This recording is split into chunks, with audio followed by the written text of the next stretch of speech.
Today, I'm going to tell you the ratio of rice to water for making vegetable pulao.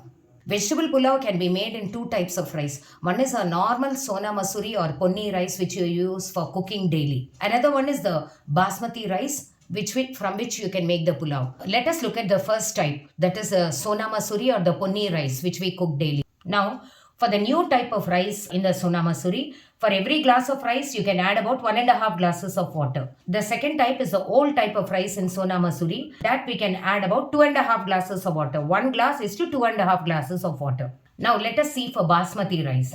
This is also two types. One is the old rice and one is the new rice. For old rice of Basmati, we can add about 1.5 glasses of water.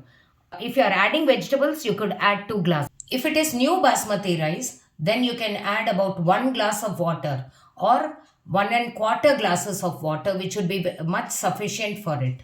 There is one common point to be noted in all varieties of rice. For all new varieties of rice, there is no soaking required. Whereas for old varieties, if you soak for about 15 minutes, the texture would be grainy and good.